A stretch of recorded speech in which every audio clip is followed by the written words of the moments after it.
Semasa tahun-tahun awal rejim Nazi, isteri-isteri pegawai kanan tinggal di rumah-rumah besar, dijaga rapi dan jauh dari konflik. Mereka menguruskan anak-anak, mengawal kaki tangan domestik dan mengawasi tugas harian. Ketika suami mereka bekerja untuk negara, mereka menganjurkan jamuan makan, menerima tetamu dan menjaga ketenteraman.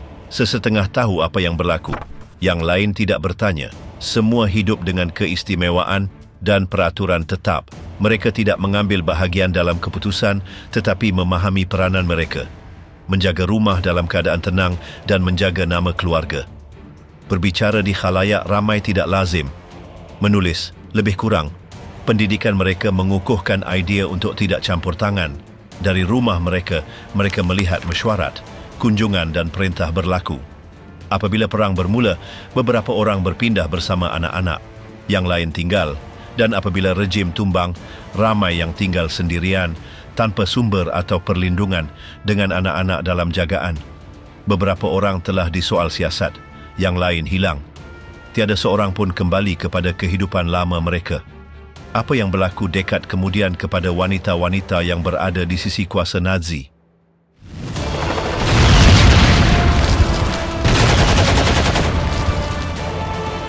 Florentine Ros van Tonningen dari isteri SS menjadi simbol ultrakanan Belanda. Florentine Heubel dilahirkan di Amsterdam. Bapaknya, Gustav Adolf Heubel, bekerja di Bank Janjol dan Copiu. Ibunya, Cornelie van Haren Noman, berasal dari keluarga berada. Ketika muda, Flori tinggal di Hilversum. Pada tahun 30-an, beliau menyertai belia Nazi NSB. Pada masa itu, beliau belajar biologi di University Utrecht dan berminat dengan tingkah laku haiwan. Pada musim panas 1936, beliau berada di Berlin untuk pengajiannya. Di sana beliau terkesima dengan Hitler dan cara rejim itu diatur. Pada 1937 beliau melancong ke Hindia Timur Belanda, tempat abang sulungnya bekerja sebagai juru teknik pertanian. Pada 1939 abangnya memperkenalkan beliau kepada Meinoud Rost van Tonningen. Pada 10 Mei 1940, apabila pendudukan Jerman di Belanda bermula, Florentine berada di Berlin. Beliau menyatakan bahawa, menurutnya, Jerman berusaha untuk menghalang British yang dituduhnya bertindak dengan muka dua. Pada 21 Disember 1940, beliau berkahwin dengan Meinoud Rost van Tonningen. Pasangan itu meminta kebenaran daripada Himmler untuk berkahwin, yang memberikan kebenaran setelah meneliti salah silah keluarga mereka. Ia adalah perkahwinan SS yang pertama di tanah Belanda.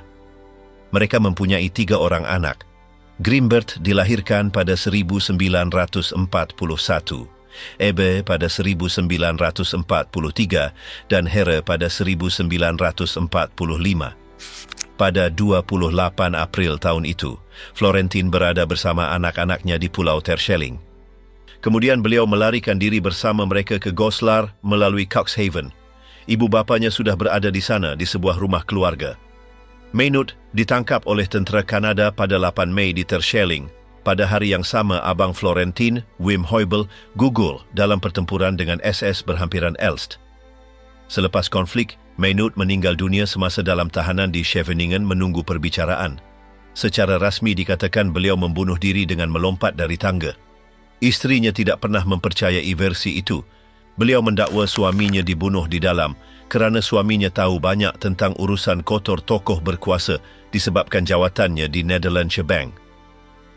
Dalam program televisyen bernama Het Zwarte Schaap, seorang ahli Institut NIOD, A.J. van der Leeuw, menyokong versi Florentine. Menurutnya, Meinoud telah dibunuh.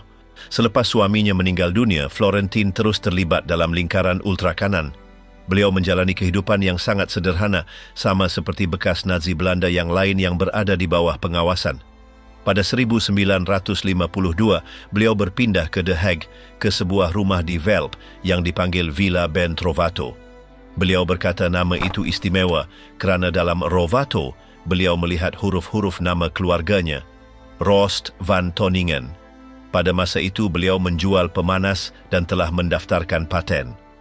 Beliau juga memfailkan beberapa aduan untuk dapat mendapatkan semula tapak di mana suaminya dikebumikan. Kes itu malah sampai ke Mahkamah Agung. Pada 1968 beliau muncul dalam sebuah dokumentari tentang Anton Adrian Mussert yang diarahkan oleh Paul Verhoeven. Itu adalah kali pertama beliau bercakap secara terbuka sejak perang. Sejak tahun 70-an, rumahnya menjadi tempat pertemuan bagi penyokong Nazi. Polis menggeledah rumahnya beberapa kali tanpa menemui bukti. Mereka malah cuba membakar rumah itu. Dalam bukunya, Opzok naar mijn huwelijksring, beliau menceritakan bahawa beliau mengalami pencerobohan, tingkap pecah dan serangan hampir setiap hari. Beliau menerima beberapa hukuman kerana mengedar propaganda Nazi dan menganjurkan pertemuan ultra kanan. Beliau mengekalkan hubungan dengan bekas penyokong rejim, termasuk nama-nama seperti Robert Faurisson, David Irving atau Gudrun Himmler, antara banyak lagi. Sejak 1990, beliau bertukar surat dengan wartawan Willem Oltmans. Arsip pribadinya hanya boleh disemak dengan kebenaran pembantu dan orang kanannya, Ronald van der Helm, yang menemaninya hampir 3 dekad. Beliau menyimpan cincin perkahwinan yang Flory pakai selama 67 tahun. Cincin itu, dengan gambar pokok kehidupan, telah disentuh oleh Hitler dalam upacara itu. Baginya, itu menjadikannya istimewa. Sepanjang hidupnya beliau menerima pension daripada kerajaan Belanda kerana menjadi balu seorang pegawai yang dianggap terhormat. Apabila ia diketahui pada 1986 terdapat kontroversi, tetapi Parlimen memutuskan untuk terus membayarnya. Pada tahun 2000, pada usia 85 tahun, beliau muncul dalam program televisyen VARA. Beliau mempertahankan dirinya dengan begitu kuat sehingga pengarah program itu berfikir untuk membatalkan siaran. Tidak lama kemudian beliau berpindah ke Belgium di mana beliau berkata tinggal dalam buangan. Beliau meninggal dunia pada 2007 tanpa pernah mengubah fikirannya. Lina Heydrich, isteri yang melindungi warisan jagal Prague. Pada akhir 1930, Reinhard Heydrich ialah seorang pegawai muda tentera laut dengan prospek masa depan yang baik. Beliau tinggi, suka bersukan, mahir bermain biola dan menari dengan gaya. Di Kiel, ramai gadis dari keluarga kaya berebut-rebut untuk keluar dengannya. Walaupun beliau dikenali tidak setia, sejak 1928 beliau berpacaran dengan anak perempuan seorang pembina kapal yang rapat dengan Laksamana Ryder. Dikatakan mereka malah bertunang walaupun tidak pernah terbukti, tetapi segalanya berubah pada 6 Disember 1930 apabila di sebuah parti selepas perlumbaan kapal layar di Kelab Mendayung Kiel, beliau bertemu Lina Mathilde von Osten, seorang gadis berusia 19 tahun. Beliau berumur 26 tahun. Lina berasal dari keluarga bangsawan tetapi tidak berharta. Beliau dilahirkan pada 14 Jun 1911 di Fehmarn, sebuah pulau kecil di Baltik. Bapanya seorang guru dan gaji tidak cukup untuk kemewahan. Beliau cantik, berazam dan sedikit degil. Selepas menamatkan sekolah menengah, beliau belajar di sekolah perdagangan kerana mereka tidak mampu membiayai universiti. Sangat konservatif dan nasionalis, sama seperti keluarganya, beliau mengikut jejak abangnya Hans yang sudah berada di SA. Pada 1929, beliau pergi ke sebuah acara parti Nazi, terkesima dengan Hitler dan segera menyertai parti. Sejak itu, beliau menumpukan dirinya kepada parti. Lina dan Reinhard menjadi pasangan kekasih dengan cepat. Perkara pertama yang diberikannya kepada Reinhard ialah salinan Mein Kampf, walaupun nampaknya Reinhard tidak pernah membacanya. Reinhard hanya mementingkan kerjanya. Beliau berkongsi idea konservatif, tetapi politik tidak begitu menarik minatnya. Masalah timbul apabila mereka secara rasmi mengumumkan pertunangan mereka. Berita itu keluar di akhbar sosial dan bekas teman wanita Heydrich marah. Beliau pergi untuk menuntut penjelasan dan Heydrich melayannya dengan buruk. Kemudian wanita itu mengadu kepada bapanya yang memberitahu Laksamana Ryder. Ini membawa kepada siasatan rasmi. Dalam tentera laut, memutuskan pertunangan adalah perkara serius, walaupun tidak semestinya berakhir dengan buruk. Tetapi Heydrich bukan sahaja mengabaikan gadis itu, beliau juga bersikap sombong terhadap mahkamah. Sikap itu merugikannya. Pada 31 Mei 1931, beliau dipecat dari tentera laut kerana kekurangan kehormatan. Beliau diberi bantuan bulanan 200 mark selama 2 tahun sebagai pampasan atas rekod perkhidmatannya yang baik. Tetapi itu sedikit penghiburan bagi seseorang yang sangat ingin mencapai kejayaan. Mendapatkan pekerjaan di Jerman semasa krisis tidak mudah dan lebih-lebih lagi dengan masa lalu itu. Berkahwin dalam keadaan itu mustahil. Ibu bapa Lina menyuruhnya meninggalkannya, tetapi beliau tidak mahu. Beliau jelas bahawa tunangnya sangat bernilai dan berusaha membantunya. Beliau fikir parti itu boleh menjadi jalan keluar. Suami saya terlibat dalam politik secara kebetulan. Jika beliau tidak terlibat, beliau mungkin boleh menjadi pemain biola terkenal, pemain lawan pedang profesional atau seorang kelasi penting, tulis Lina dalam memoarnya. Mengikut nasihatnya, Heydrich menyertai parti dengan bantuan Karl von Eberstein, seorang kenalan keluarga. Tetapi pada masa itu, beliau tidak mempunyai pengaruh dalam parti. Ketika Himmler mula mencari seseorang untuk menubuhkan perkhidmatan perisikan di SS, Eberstein bercakap tentang Heydrich, mengatakan bahawa beliau adalah pegawai perisikan tentera laut. Tetapi itu adalah satu kesilapan. Heydrich hanya mengikuti kursus radio. Kerana perkataan yang serupa dalam bahasa Jerman, tiada siapa yang menyedarinya. Himmler memanggil Heydrich untuk ditemu bual pada 14 Jun 1931 di rumahnya berhampiran Munich. Beliau sakit dan membatalkannya, tetapi Lina berkeras bahawa mereka harus pergi juga dan mereka menaiki kereta api. Walaupun pada mulanya mereka tidak diterima dengan baik, temu bual itu tetap dijalankan. Heydrich melihat bahawa Himmler tidak tahu banyak tentang perkara itu, melukis rancangan improvisasi dengan idea-idea yang diambil dari novel-novel perisik. Itu mengagumkan Himmler. Beberapa hari kemudian, dengan persetujuan Hitler, beliau dilantik sebagai ketua SD. Lina kemudiannya akan berkata, "Itu adalah hari terbaik dalam hidup kami. Gaji tidak banyak, tetapi cukup untuk hidup sederhana." Jadi mereka berkahwin pada 26 Disember 1931 di sebuah gereja kecil di Schleswig-Holstein. Heydrich tidak memakai uniform tetapi sut dan topi tinggi. Lina berkata beliau tidak suka memakai uniform dan hanya melakukannya apabila diperlukan untuk kerja. Pada mulanya mereka tinggal di sebuah pangsapuri kongsi di sebuah kejiranan di Munich. Seringkali rumah mereka menjadi pejabat. Tidak lama kemudian anak-anak mereka Klaus dan Heider dilahirkan. Heydrich ketagih kerja, tetapi sentiasa cuba meluangkan masa bersama anak-anak. Seiring waktu, Heydrich mula berubah. Daripada tidak peduli tentang politik, beliau mula mengikuti idea-idea Nazi dengan kuat. Beliau meninggalkan gereja Katolik dan menerima ideologi parti. Lina banyak memainkan peranan dalam hal itu. Antisemitisme adalah sebahagian daripada wacana yang sudah mereka miliki di rumah. Tetapi sementara beliau naik pangkat, hubungan pasangan itu menjadi dingin. Beliau bekerja terlalu banyak dan juga mempunyai banyak hubungan sulit. Lina mengetahuinya, suami saya menyukai sesiapa sahaja yang memakai skirt. Walaupun tidak disahkan, nampaknya Lina juga mempunyai hubungan dengan Walter Schellenberg, seorang pegawai SS. Tetapi Heydrich yang berpengetahuan luas memutuskannya serta-merta.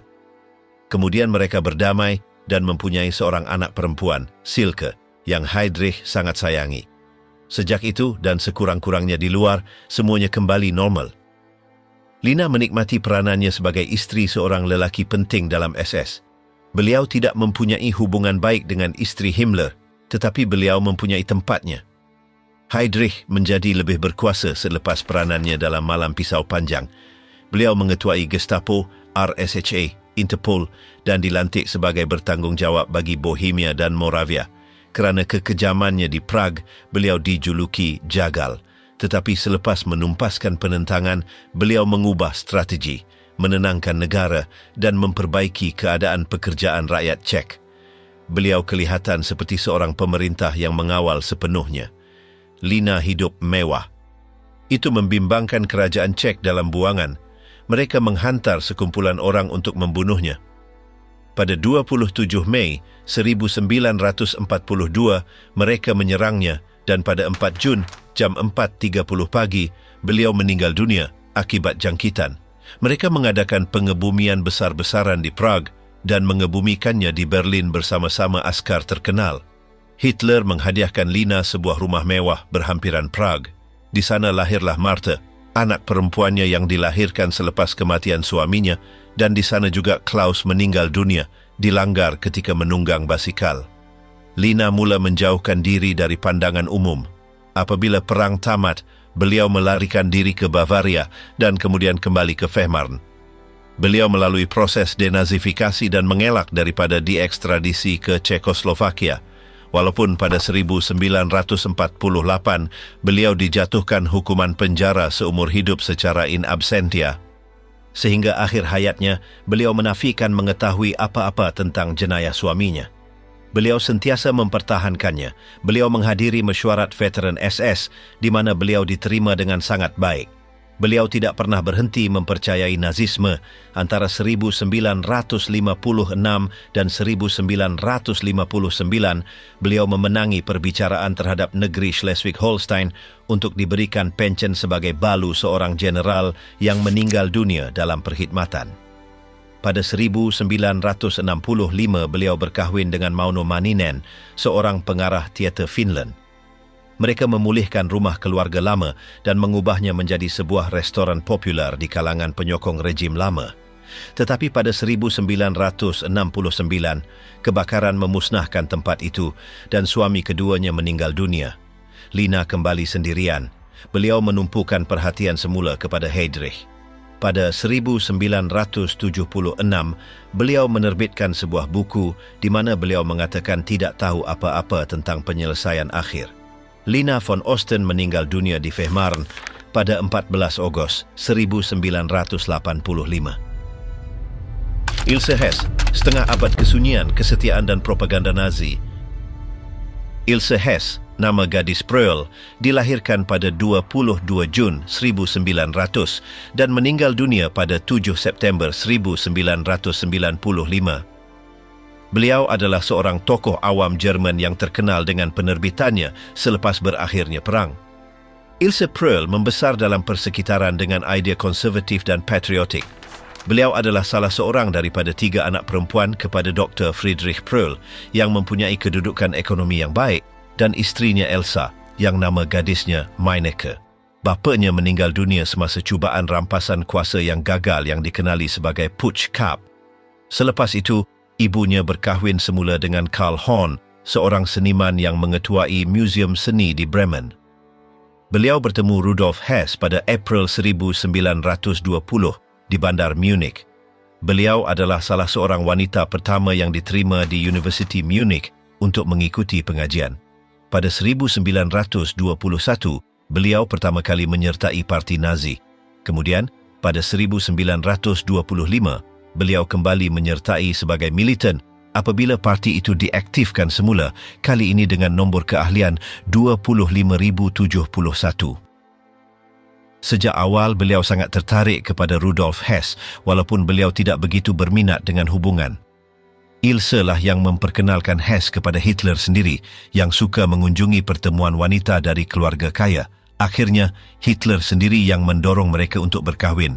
Perkahwinan itu berlangsung pada 20 Disember 1927, juga di Munich. Hitler malah menjadi bapa baptis kepada satu-satunya anak lelaki pasangan itu, Wolf Rüdiger Hess, yang dilahirkan pada 18 November 1937. Selepas Rudolf Hess terbang sendirian ke Scotland pada 1941 dalam cubaan damai, Ilse meninggalkan Munich bersama anaknya dan menetap di Hindelang. Pada 3 Jun 1947, sama seperti wanita lain yang suami mereka telah dijatuhi hukuman atau dihukum mati selepas perbicaraan Nuremberg, Ilse ditahan dan dipindahkan ke kem tahanan Augsburg-Göggingen. Pada 24 Mac tahun berikutnya, beliau mendapat kebebasan. Kemudian beliau pergi tinggal di Olgo dan pada 1955 beliau membuka sebuah rumah tumpangan di sana. Ilse Hess tidak pernah berhenti mempercayai ideologi Nazi. Beliau terus menyokong Hitler dan idenya sehingga akhir hayatnya. Selain itu, beliau memberikan sokongannya kepada Stille Hilfe, sebuah rangkaian bantuan kepada bekas ahli rejim selepas perang tamat. Pada 1952, beliau menerbitkan sebuah buku bertajuk England, Nuremberg, Spandau. sebuah takdir dalam surat yang diterbitkan di bawah label penerbitan Druffel Verlag yang dikaitkan dengan nasionalisme Jerman. Sepanjang tempoh itu, beliau mengekalkan hubungan melalui surat dengan beberapa tokoh dalam lingkungan Nazi seperti Winifred Wagner yang juga terus mengagumi Hitler. Ilse Hess meninggal dunia pada 7 September 1995 pada usia 95 tahun dan dikebumikan bersama suaminya di Bandar Wunsiedel di Bavaria. Margarete Speer menjaga, membesarkan dan berdiam diri. Margarete Weber dilahirkan pada 1905 di Heidelberg dalam sebuah keluarga berada yang terlibat dalam kerja-kerja kraft tangan. Beliau membesar dengan rutin yang stabil dan tanpa perubahan besar, sehingga beliau bertemu dengan Albert Speer yang pada masa itu belajar seni bina.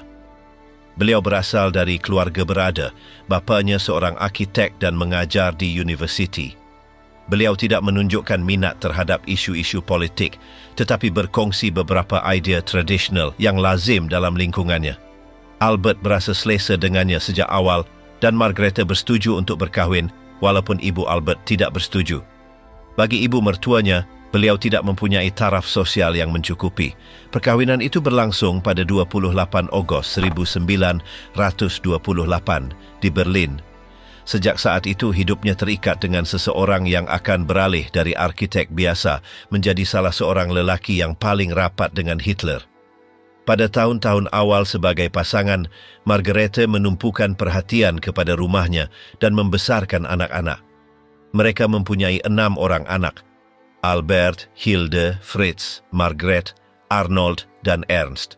Dengan begitu ramai anak dan kerja suaminya yang semakin menuntut, beliau menguruskan segala-galanya di rumah. Beliau tidak pernah mencari perhatian maupun mahu campur tangan dalam urusan suaminya.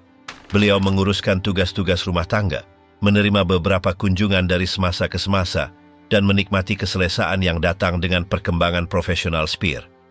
Apabila Albert dilantik sebagai arkitek rasmi rejim dan kemudian Menteri Pengeluaran Perang, keluarga itu berpindah ke tempat yang lebih besar, pertama ke sebuah rumah di Berlin, kemudian berhampiran Berghof.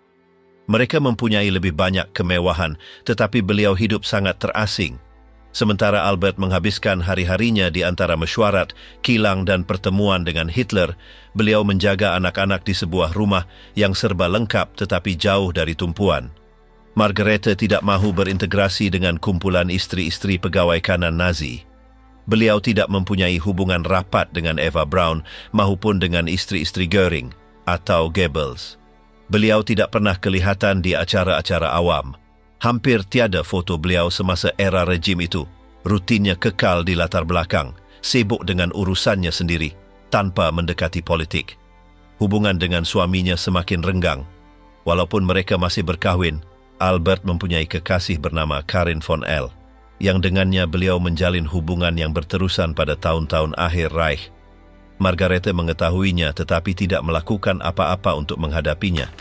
Sikapnya adalah untuk tidak melibatkan diri dan meneruskan rutinnya. Tiada perpisahan rasmi. Kemudian mereka mempunyai seorang anak perempuan lagi, dan beliau menumpukan perhatian kepada anak-anak. Selama waktu itu, Margarete terus memenuhi perannya sebagai ibu dan istri tanpa mengeluh atau meminta perubahan. Di mata umum, semuanya tampak normal. Speer terus naik dalam kekuasaan, sementara beliau menjaga profil rendahnya. Dalam kehidupan sehari-hari, beliau membesarkan anak-anak, menerima kunjungan sesekali, dan menghindari terlibat dalam perbualan di luar lingkungan rumah tangga. Dengan perang yang sedang berlangsung, pekerjaan Speer menjadi lebih menuntut. Beliau menghabiskan banyak waktu jauh dari rumah. Beliau pergi bersama anak-anak untuk tinggal di kawasan yang lebih selamat, berhampiran Tasik Tegernsee. Sementara Speer menjelajahi kilang-kilang, mengunjungi medan perang dan menguruskan sumber daya, beliau menjaga rumah tanpa terlibat dalam hal lain. Beliau tidak bertanya atau berminat dengan apa yang Speer lakukan di luar rumah. Apabila Reich ketiga runtuh pada 1945, Speer ditangkap oleh pasukan bersekutu dan dibawa ke perbicaraan Nuremberg. Margarete, seperti kebanyakan wanita tokoh rejim, digeledah, diawasi, dan disoal siasat. Beliau tidak ditangkap atau diadili, tetapi kehilangan semua keistimewaan yang pernah dimilikinya. Sepanjang proses perundangan, beliau kekal bersama anak-anak dengan sedikit kunjungan kepada suaminya dan tidak menunjukkan diri di khalayak ramai. Speer dijatuhi hukuman 20 tahun penjara. Beliau dipenjarakan di penjara Spandau bersama bekas pegawai tinggi rejim yang lain. Margarete kekal sendirian, membesarkan anak-anaknya dan hidup sederhana. Beliau mengekalkan hubungan dengan suaminya, tetapi tanpa bersatu semula sebagai pasangan. Beliau hidup dengan profil rendah dan tidak didakwa kerana berkolaborasi dengan rejim. Beliau bukan ahli parti dan tidak memegang jawatan. Namanya hampir tidak muncul dalam dokumen rasmi. Sepanjang tahun-tahun itu, beliau menjauhkan diri dari kehidupan awam. Beliau tinggal di Heidelberg dan kemudian di sebuah rumah di selatan Jerman. Beliau membesarkan anak-anaknya tanpa masalah besar. Ada yang belajar, ada yang berkeluarga. Beliau tidak terlibat dalam politik, tidak menulis buku, dan tidak memberi wawancara. Beliau tidak bercakap tentang rejim, tentang suaminya, atau tentang Hitler. Pada 1966, apabila Speer keluar dari penjara, mereka bertemu semula. Masing-masing hidup sendiri, tetapi mereka tetap berhubung kerana anak-anak. Albert tinggal di apartemennya sendiri dan Margarete di tempat lain. Mereka bertemu sesekali, tetapi tidak kembali hidup bersama. Hubungan itu hormat, tanpa konflik atau keakraban. Speer menerbitkan beberapa buku. Dalam tulisannya, beliau jarang menyebut Margarete. Beliau sebaliknya tidak pernah menulis apa-apa atau membuat kenyataan. Beliau tidak memberi kenyataan, tidak muncul di televisyen atau di akhbar. Beliau kekal berdiam diri seperti biasa. Beliau meneruskan rutinnya tanpa campur tangan dalam perdebatan tentang masa lalu Nazi. Beliau hidup tenang, tidak mencampuri apa-apa. Beliau menjaga cucu-cucunya, menguruskan rumahnya, dan mengekalkan segala-galanya seperti sedia kala. Beberapa dokumen peribadi Albert disimpan berkat beliau. Sebahagian daripada kertas, surat dan gambar-gambar beliau kemudiannya dikongsi oleh anak-anak. Tetapi tiada apa-apa yang ditulis oleh Margarete. Beliau tidak pernah mengubah pandangannya. Beliau meninggal dunia pada 1987 pada usia 82 tahun. Kematiannya tidak mendapat liputan media, tiada upacara awam atau penghormatan. Beliau dikebumikan di sebuah tanah perkuburan di kawasan itu, dengan pengebumian yang sederhana. Kehidupannya dengan Speer tidak disebut, hanya ahli keluarga terdekat yang hadir. Seperti biasa, semuanya kekal senyap. Kisah beliau tidak termasuk ucapan atau isyarat yang kelihatan, tetapi beliau berada di sana di sisi arkitek rejim, dalam bayang-bayang. Beliau tidak memberi arahan atau mengambil bahagian, tetapi juga tidak pergi. Beliau hidup selesa sementara berjuta-juta menderita dan tidak pernah memecahkan kesunyian itu. Beliau adalah sebahagian daripada lingkaran keluarga mereka yang memegang kuasa walaupun dari kerusi di belakang. Beliau tidak menyertai acara politik, tidak menandatangani dokumen, tidak menulis atau menafikan. Beliau juga tidak keluar untuk menjelaskan atau mempertahankan diri. Beliau memilih untuk hidup dengan apa yang telah berlaku tanpa menamakannya. Tidak pernah diketahui sama ada beliau setuju atau tidak kerana beliau tidak mengatakannya. Hanya diketahui bahawa beliau berada di sana, di rumah besar itu, membesarkan anak-anak sementara suaminya merancang susunan baru Jerman. Margarete Speer tidak mahu diingati, tetapi beliau juga tidak mengelaknya. Hidupnya tidak meninggalkan kata-kata, hanya rekod.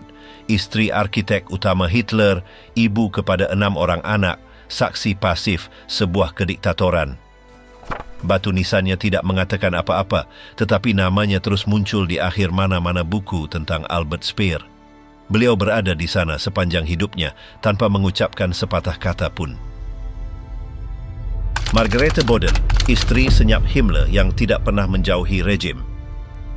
Margarete Boden dilahirkan di Gončarevo, sebuah kampung berhampiran Bromberg, ketika kawasan itu masih sebahagian daripada Empire Jerman. Beliau adalah anak kepada Hans Boden, pemilik tanah, dan Elfriede Popp. Beliau membesar bersama 3 orang kakak, Elfriede, Lydia dan Paula, serta seorang abang.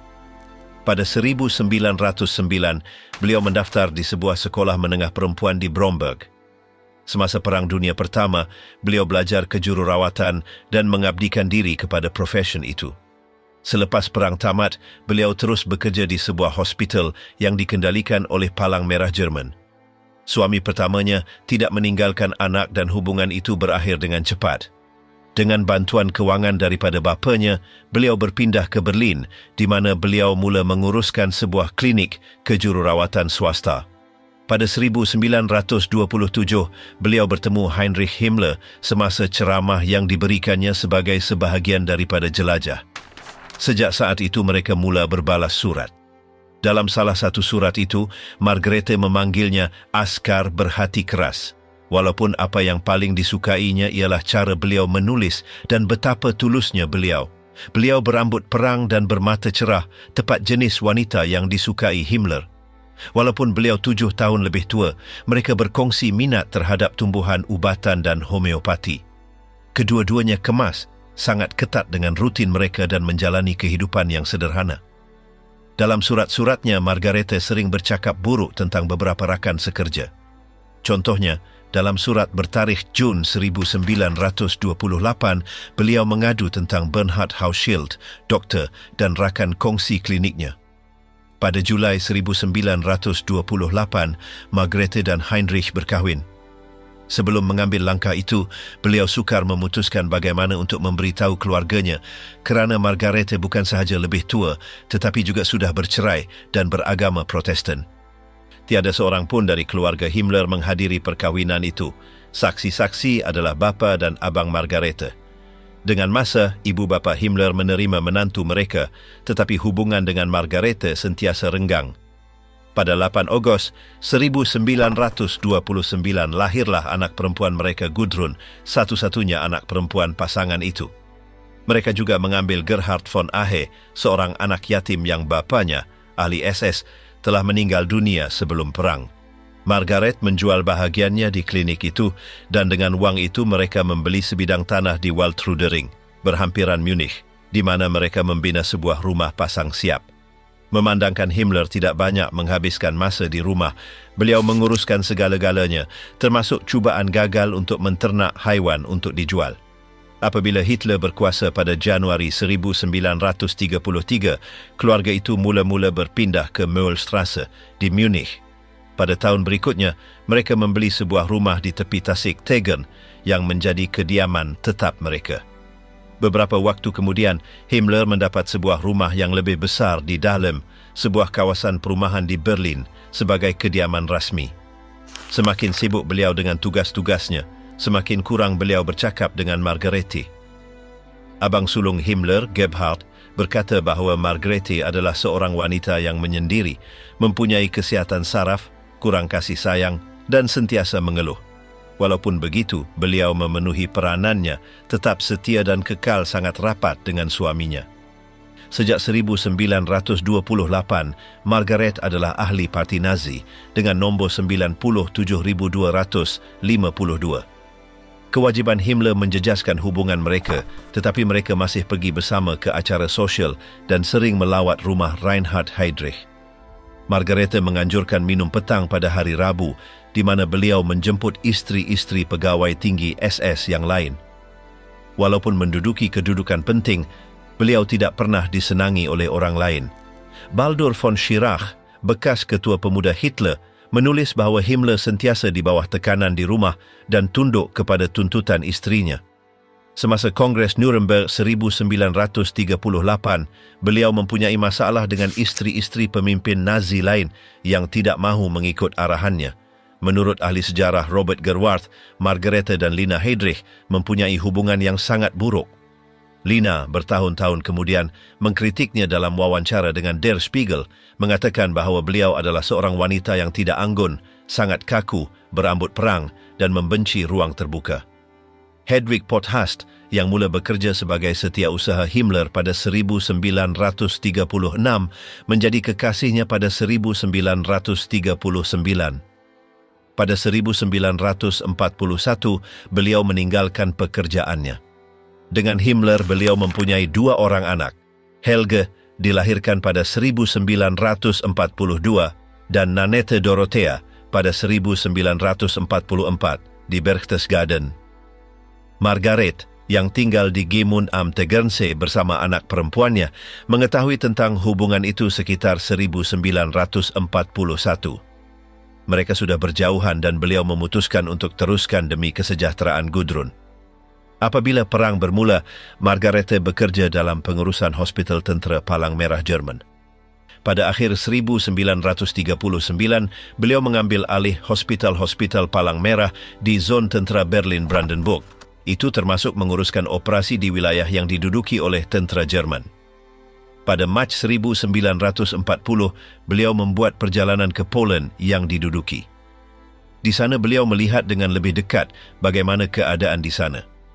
Dalam nota pribadinya pada masa itu, beliau menyebut tempat-tempat seperti Posen, Łódź dan Warsaw. Beliau bercakap buruk tentang orang Yahudi dan Poland dan mengatakan bahawa kebersihan sangat buruk dan sukar untuk menjaga ketentraman. Atas kerja-kerjanya, Margarete dinaikkan pangkat menjadi kolonel dalam Palang Merah Jerman. Pada Februari 1945, beliau menulis surat kepada Gebhard Himmler, di mana beliau mengatakan bahawa beliau mengagumi tugas-tugas yang dilakukan oleh suaminya dan menyatakan bahawa seluruh Jerman memberi perhatian kepada kerjanya. Hubungan dengan anak perempuannya Gudrun rapat. Mereka sering berhubung dan beliau melawatnya setiap kali beliau boleh. Baik Margarete maupun Hedwig Potast kekal setia kepada Himmler. Pada April 1945, Margarete bertemu dengannya buat kali terakhir di rumahnya di Gemund, di mana beliau meluangkan masa bersama Gudrun. Apabila tentera bersekutu marah, Margarete dan anak perempuannya meninggalkan rumah di Gemund. Pada Mei, apabila tentera Amerika Syarikat tiba di Bolzano, Itali, mereka menangkap mereka dan membawa mereka ke kem tahanan yang berbeza di Perancis, Itali dan Jerman. Sepanjang tempoh itu, beliau disoal siasat beberapa kali, tetapi mereka menyimpulkan bahawa beliau tidak mempunyai maklumat relevan tentang aktiviti rasmi Himmler. Jawapannya menunjukkan bahawa beliau hanya memberi perhatian kepada apa yang berlaku di persekitaran terdekatnya, sesuatu yang berulang dalam semua kenyataannya. Pada September 1945, beliau disoal siasat sekali lagi semasa proses Nuremberg. Margarete dan Gudrun dipindahkan ke kem Flak-Kaserne Ludwigsburg. Oleh kerana tiada bukti yang mencukupi untuk mendakwanya, mereka dibebaskan pada November 1946. Selepas itu, mereka berlindung di institusi Bethel di Bielefeld. Walaupun mereka dibenarkan tinggal, kehadiran mereka menimbulkan kritikan. Pada Jun 1947, akhbar New York Tribune menerbitkan sebuah artikel bertajuk "Balu Heinrich Himmler hidup sebagai wanita terhormat", di mana ia mendedahkan keadaannya. Pada 1948, beliau diklasifikasikan sebagai pesalah kecil dalam proses denazifikasi kategori 3 yang melibatkan hukuman ringan. 2 tahun kemudian, beliau mengupah seorang peguam untuk mengubah keputusan itu. Beliau berkata bahawa keahliannya dalam parti Nazi hanyalah formal dan jawatannya di Palang Merah berkaitan dengan pengalaman sebelumnya kerana beliau telah bekerja di sana sejak 1914. Beliau juga berhujah bahawa walaupun telah berkahwin dengan Himmler, beliau tidak pernah mempunyai kuasa politik yang sebenar. Jawatan kuasa denazifikasi di Detmold menyemak kesnya dan mencapai kesimpulan bahawa kemungkinan besar beliau telah menyokong idea-idea rejim Nazi dan juga keputusan suaminya. Dalam rayuan, pembelaannya menegaskan bahawa beliau tidak sepatutnya membayar untuk apa yang telah dilakukan oleh Himmler dan bahawa hukuman itu berdasarkan prinsip kesalahan melalui pertalian, iaitu beliau dihukum hanya kerana telah berkahwin dengannya. Akhirnya, pada 19 Mac 1951, beliau diklasifikasikan semula sebagai penyokong pasif kategori 4. Walaupun beliau tidak diisytiharkan bertanggungjawab secara langsung atas jenayah suaminya, proses itu menjelaskan bahawa beliau dan anak perempuannya mendapat manfaat daripada kedudukannya. Oleh itu, Perdana Menteri Bavaria, Hans Ehart, mendorong semakan baru kes itu, kali ini di zon pendudukan British. Isu utama sekarang adalah pemilikan rumah yang dimiliki Margarete dan Heinrich di Gemund. Pada 15 Januari 1953, dalam satu perbicaraan yang diadakan di Munich, diputuskan bahawa Margarete adalah salah seorang yang diistimewakan oleh rejim Nazi. Sebagai hukuman, beliau dimasukkan dalam kategori 2 yang diberikan kepada aktivis, militan dan orang yang mengambil kesempatan daripada sistem. Hukuman itu termasuk 30 hari kerja paksa dan kehilangan hak untuk menerima pencen dan mengundi. Pada 1952, anak perempuannya Gudrun keluar dari institusi Bethel. 3 tahun kemudian, Margarete menetap di Hepen, di mana beliau tinggal bersama kakaknya Lydia dan anak angkatnya Gerhard.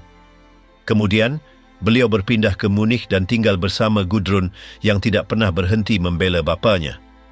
Ahli sejarah Peter Longerich menyatakan bahawa kemungkinan besar Margarete tidak mengetahui butiran tentang rancangan rahsia Himmler atau tentang operasinya dalam rejim itu. Walau bagaimanapun dalam kenyataannya, beliau sentiasa menafikan mengetahui apa-apa tentang jenayah Nazi, walaupun beliau tetap teguh dalam pandangan ideologinya. Jürgen Matthäus menggambarkannya sebagai seseorang yang mempunyai idea tetap dalam gerakan Nazi dan yang mengekalkan sikap antisemit secara berterusan. Walaupun beliau ingin melepaskan diri dari apa yang berlaku semasa Reich ketiga, hakikatnya beliau hidup dengan baik berkat itu. Pada tahun-tahun terakhirnya, Margarete menjauhkan diri dari tumpuan umum. Beliau hidup tenang di Munich bersama Gudrun tanpa penampilan atau kenyataan. Beliau meninggal dunia pada 1967 pada usia 72 tahun. Kematiannya berlalu tanpa kesan, tanpa penghormatan atau berita utama. Kisahnya kekal ditandai oleh bayangan lelaki yang dikahwininya. Kekasih tersembunyi Hedwig Potthast. Hedwig Potthast dilahirkan di Cologne pada 5 Februari 1912. Bapanya adalah seorang sarjan Major tentera Jerman. Selepas menamatkan sekolah menengah, beliau pergi ke Mannheim untuk menjalani latihan sebagai setiausaha dwibahasa. Beliau bekerja untuk Kurt von Schröder sebelum menyertai SS di Berlin. Pada 1934, beliau bertemu Heinrich Himmler dan 2 tahun kemudian menjadi setiausaha pribadinya. Pada 1938, Himmler mengaku kepadanya bahawa beliau mempunyai perasaan terhadapnya. Tetapi hubungan mereka bermula secara rasmi pada 1939. Isteri Himmler, Margarete, tinggal bersama anak perempuannya Gudrun dan anak angkatnya Gerhard von Ahe di sebuah rumah besar di Gmund, di tepi tasik Tegernsee, berhampiran Munich. Himmler sering bercakap dengan anak perempuannya, menulis kepadanya setiap minggu dan membawanya ke acara rasmi. Dengan Hedwig, Himmler menetap di Mecklenburg. Mereka mempunyai 2 orang anak, Helge, dilahirkan pada 1942, dan Nanette Dorothea pada 1944. Lina Heydrich mengulas bahawa sejak Himmler bersama Hedwig, beliau kelihatan lebih tenang dan kurang dingin. Menurut Peter Padfield, pengarang buku Himmler, Reichsführer SS, semua petunjuk menunjukkan bahawa kedua-duanya mempunyai hubungan kasih sayang. Seorang bekas setiausaha yang tinggal di kereta api rasmi Himmler mendakwa bahawa Himmler mempunyai gambar Hedwig di mejanya dan sering melihatnya semasa bekerja. Pada suatu ketika beliau berkata bahawa beliau berfikir untuk berpisah dari Margaret untuk berkahwin dengan Hedwig, tetapi Hedwig menolak. Mungkin Himmler sendiri memutuskan untuk tidak meneruskan atas sebab yang sama beliau menghalang Karl Wolff daripada bercerai. Ketua SS tidak boleh menimbulkan gosip atau merosakkan imej moral yang mesti dipertahankannya. Selepas kematian Himmler pada 22 Mei 1945, Hedwig tinggal di Rosenheim bersama Eleonore Pohl, isteri Oswald Pohl. Katrin Himmler, pengarang buku The Himmler Brothers, menyatakan bahawa Hedwig berkahwin tidak lama selepas konflik, walaupun suami barunya meninggal dunia tidak lama kemudian. Nama keluarga itu membantunya untuk memulakan hidup baru, begitu juga anak-anaknya. Anak lelakinya tinggal bersamanya kerana masalah kesihatan.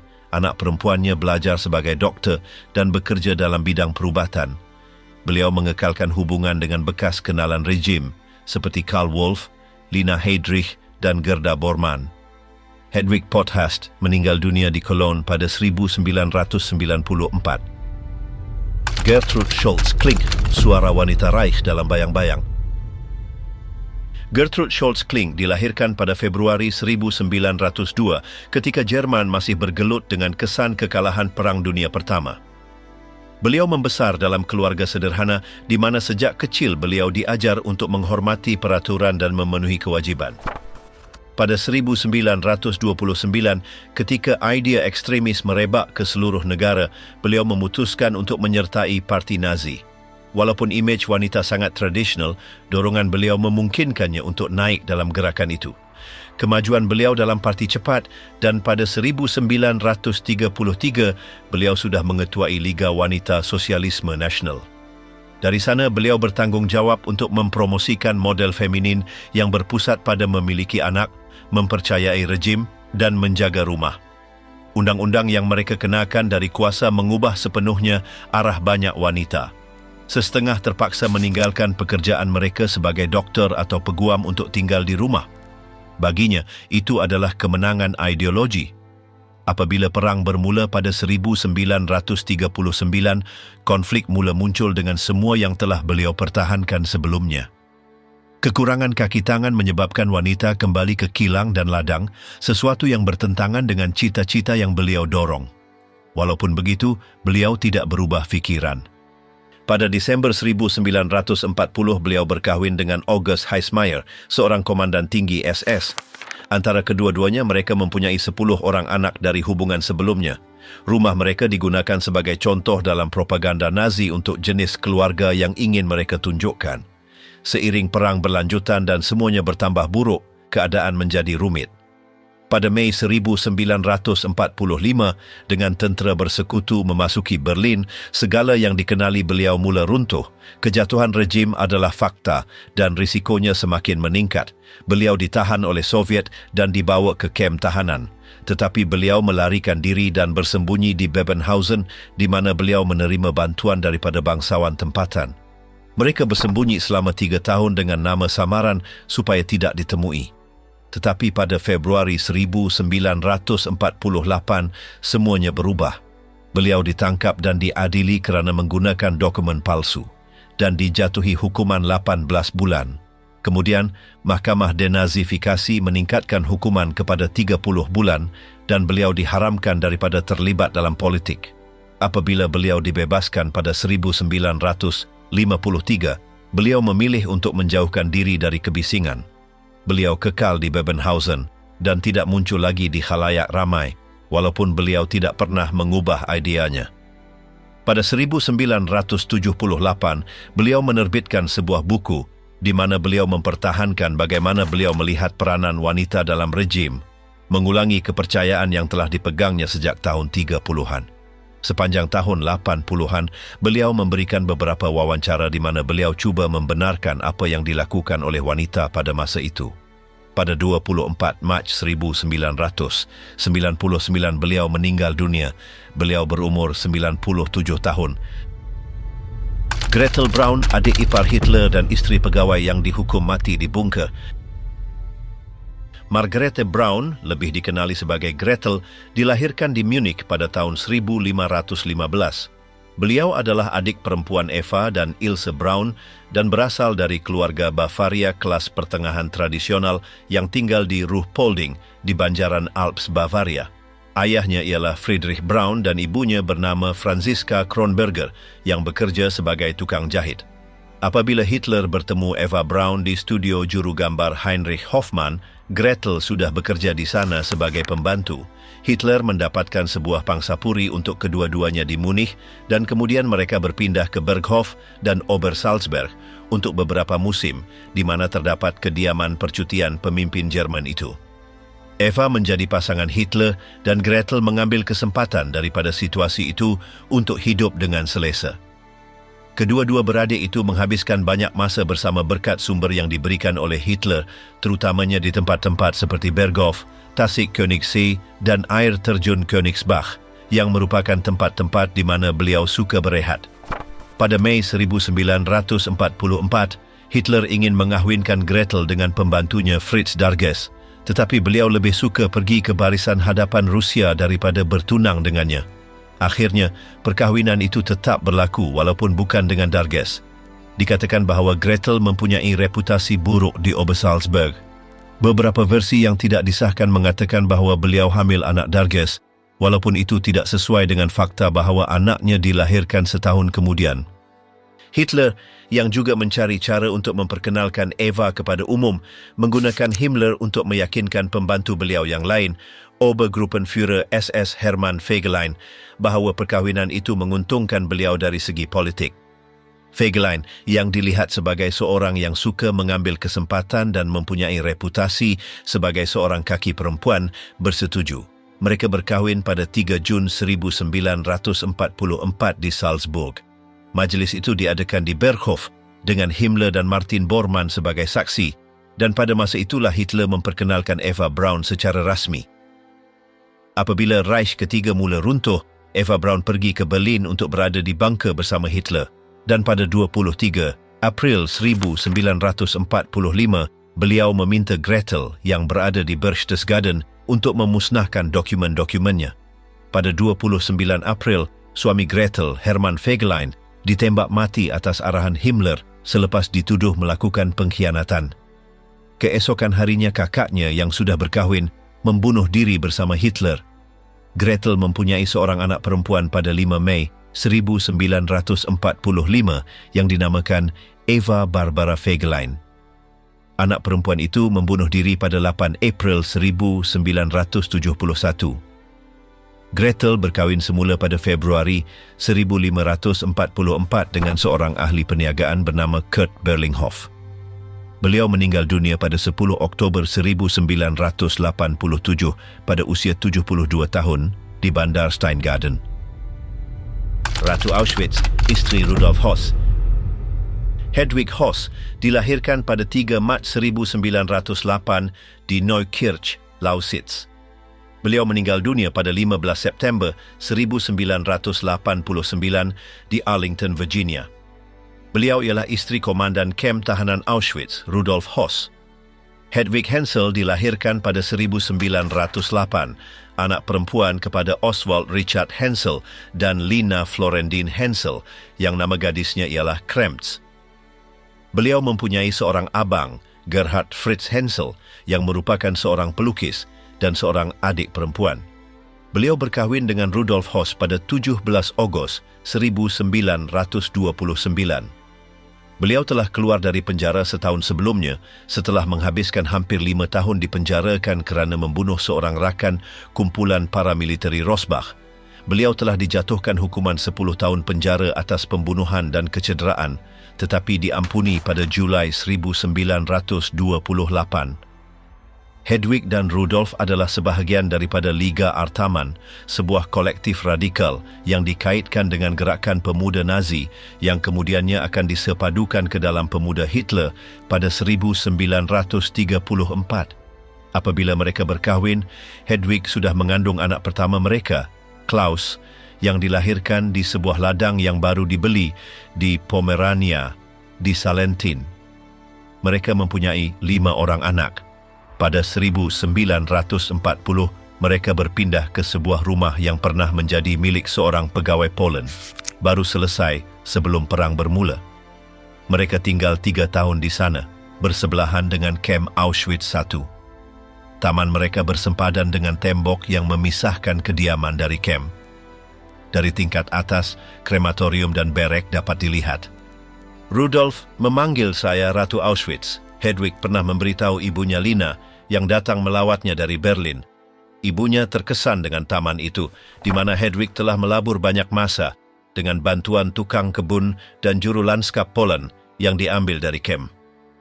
Abu mayat yang dibakar digunakan sebagai baja. Anak-anak cuci bersih stroberi untuk membuang abunya, kata Hedwig, menurut Leopold Heger, pemandu Rudolf. Keakraban Hedwig dengan taman itu mencerminkan peranannya dalam sistem pendudukan dan pembersihan etnik di sudut Poland itu. Baginya, taman itu adalah sebahagian daripada projek ideologi Nazi Tanah dan Darah yang menggunakan imej pedesaan untuk membenarkan pengambil alihan wilayah secara ganas. Rudolf dan Hedwig lebih suka saksi-saksi Yehua sebagai pembantu kerana menganggap mereka orang yang patuh dan boleh dipercayai. Mereka menggunakan antara 15 dan 20 tahanan sebagai tenaga kerja, tukang kebun, tukang masak, pemandu, tukang gunting rambut, tukang jahit, pengasuh. Para tahanan malah membina sebuah kapal terbang kayu untuk anak-anak pasangan itu yang mereka tolak di taman. Mereka juga mengawasi anak-anak jiran apabila mereka berenang di kolam renang. Salah seorang tahanan ialah Sophie Stiepel yang pernah mengenali Rudolf sejak kecil di Mannheim. Beliau mengenalinya pada Max 1942 di tanjakan Auschwitz dan sejak itu ditugaskan ke rumah sebagai tukang masak dan penjaga dengan nombor 619. Semasa di Auschwitz, Hedwig mengupah 2 tukang jahit Poland untuk mengubah atau membaiki pakaian yang diambil dari mayat. Beliau juga mengarahkan pembinaan bengkel jahitan di dalam kem supaya tahanan boleh membuat pakaian untuk isteri-isteri kaki tangan SS. Dalam memoarnya, Rudolf menulis tentang kehidupannya di rumah itu. Keluarga saya bahagia di Auschwitz. Isteri dan anak-anak saya mempunyai semua yang mereka inginkan. Anak-anak bermain tanpa masalah. Isteri saya mempunyai tamannya. Para tahanan bersikap baik kepada mereka dan penuh perhatian. Pasti tiada bekas tahanan yang boleh mengatakan bahawa di rumah kami mereka dilayan dengan buruk. Isteri saya ingin membantu semua tahanan yang berurusan dengan kami.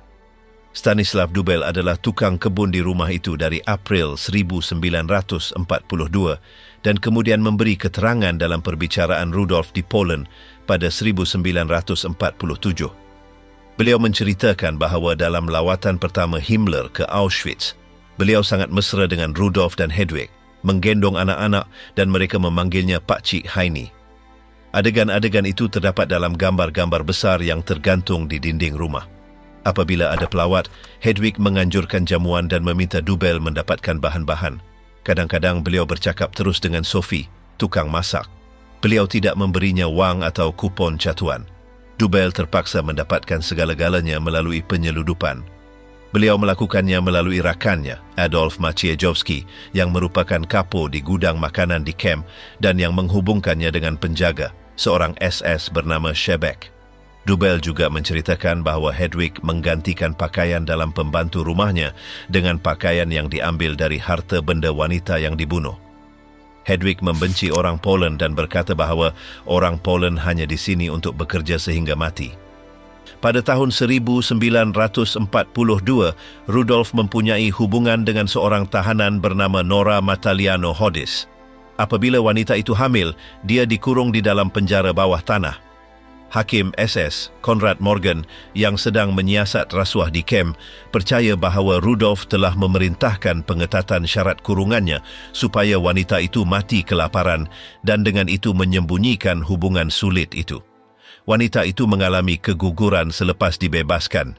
Morgan menceritakan bahawa melihat keadaannya yang teruk, dia membawanya ke sebuah klinik di Munich untuk pemulihan dan pada Oktober 1944 dia dapat menyoalnya.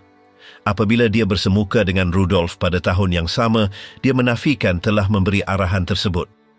Himmler menghentikan siasatan, jadi kes itu tidak diselesaikan. Bertahun-tahun kemudian Morgan mengulangi tuduhan itu dalam perbicaraan Auschwitz di Frankfurt. Selepas kejatuhan Reich ketiga, Rudolf melarikan diri ke Flensburg pada Mei 1945 berkat rangkaian pelarian Nazi. Dia menyembunyikan Hedwig dan anak-anak di sebuah kilang gula di Sankt Michaelisdonn. Dia mencipta identiti baru sebagai Franz Lang dan menyertai tentera laut. Dia ditemui berkat pasukan British yang diketuai oleh Hans Alexander, seorang pemuda Yahudi yang telah melarikan diri ke England. Mereka mengancam Hedwig untuk menghantar Klaus, anaknya, ke Siberia. Demikianlah dia mendedahkan lokasi suaminya. Rudolf ditangkap pada 11 Mac 1946 di Gottrupel, berhampiran Flensburg, di mana dia bekerja sebagai tukang kebun. Dia memberi keterangan dalam perbicaraan Nuremberg dan kemudian diserahkan kepada Poland, di mana dia dibicarakan antara 11 dan 29 Mac 1947. Dia dihukum gantung pada 16 April di kem Auschwitz yang sama. Pada 1964, semasa perbicaraan Auschwitz di Frankfurt, Hedwig memberi keterangan dengan mengatakan bahawa dia hidup sebagai suri rumah di Ludwigsburg dan tidak mengingati apa-apa yang berlaku di Auschwitz. Pada tahun-tahun awal selepas perang, anak-anak pasangan itu tidak tahu di mana bapa mereka berada. Klaus membawa ibu dan adik-beradiknya ke Stuttgart dan kemudian pergi bersama istrinya Lisolette ke Australia. Di sana dia bekerja di sebuah syarikat penerbangan dan tinggal di Sydney, di mana dia meninggal dunia akibat alkoholisme pada awal 1986. Inge Brigitte dilatih sebagai pembuat topi dan berpindah ke Sepanyol semasa zaman Franco. Di sana dia ditemui sebagai model oleh Balenciaga, bertemu bakal suaminya yang berbangsa Amerika, pergi bersamanya ke Amerika Syarikat dan bekerja di sebuah kedai fashion di Washington DC. Dia akhirnya tinggal di Arlington. Dalam temu bual pada 16 Disember 2021, dia berkata bahawa bapanya adalah seorang bapa yang baik dan menurut ibunya, dia adalah seorang lelaki yang sangat tidak bahagia. Hans-Jürgen menjadi saksi Yehua dan memutuskan hubungan dengan keluarganya. Dia berkahwin dengan Irena Pauli, seorang wanita dari keluarga berada berhampiran Stuttgart. Mereka mempunyai 2 orang anak, Kai, dilahirkan pada 1962 dan Rainer. Hans-Jürgen tinggal sehingga kematiannya di sebuah rumah berhampiran Laut Baltik. Kai tinggal di kawasan terpencil di Stuttgart di sebuah rumah sederhana bersama istrinya Rahma, dilahirkan di Filipina yang dia temui di Indonesia. Mereka mempunyai 4 orang anak. Hedwig meninggal dunia pada 15 September 1989 semasa berada di rumah anak perempuannya, Inge Brigitte, di Arlington. Dia dibakar dan dikebumikan secara tanpa nama di tanah perkuburan tempatan.